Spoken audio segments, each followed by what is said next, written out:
is setting the political world on fire. But it turns out that it might belong in the fiction section. Fire and Fury, Inside the Trump White House, by Michael Wolff, sent shockwaves through the Trump administration and the media when excerpts from its pages showed the president at war with his own advisors, especially former campaign chief Steve Bannon. Wolff's tome quoted Bannon as making insulting and deeply critical statements about Donald Trump and his adult son, Don Jr. The president lashed out on Twitter, burning all bridges with his former advisor and making his distaste for Bannon's words known.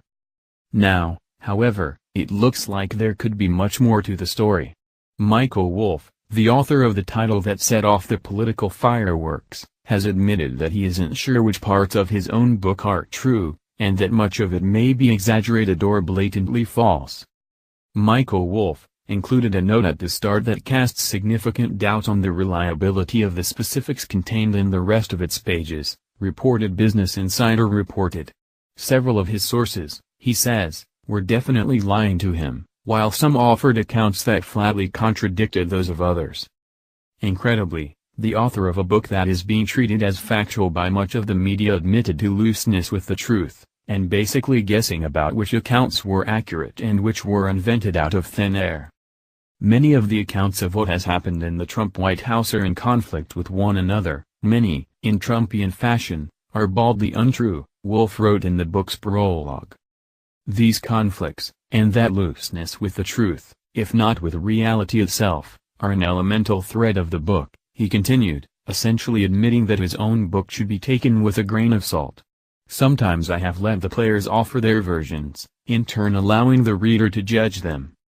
Many of the claims made in the explosive book seem to be lifted off the pages of the tabloids. They include assertions that Trump never wanted to be president, that all of his senior staff considered him an idiot, that he tried to lock the Secret Service out of his room, and that he ate at McDonald's to avoid being poisoned, summarized Business Insider. Fire and Fury is scheduled to be publicly available today, but many outlets received advance copies of the book or portions of its chapters. Whether media outlets missed this author's note about accuracy or simply chose to ignore it isn't clear.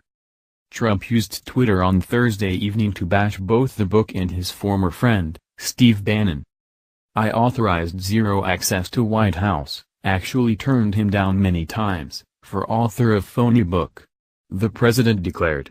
"I never spoke to him for a book. Full of lies, misrepresentations and sources that don't exist.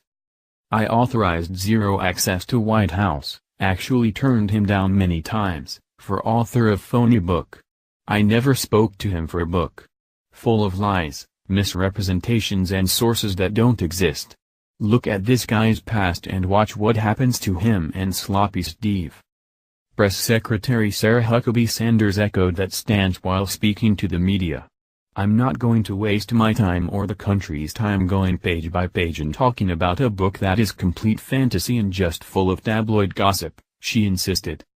Several journalists pointed to Wolff's shaky past relationship to the truth, including a 2008 book about Rupert Murdoch that was criticized as inaccurate by the New York Times, hardly a Trump ally. If any serious news source consistently invented stories, filled in gray areas by guessing, and admitted to not even knowing if their own reporting was accurate, they wouldn't be around for very long, CNN notwithstanding. Yet that's exactly what this book does, by its author's own admission. The media, hungry for anything that could be used to smear Trump, swallowed it hook, line, and sinker. Is anyone surprised? Press share on Facebook to make sure people know the truth about this attention-seeking book. What do you think of this book's claims? Scroll down to comment below.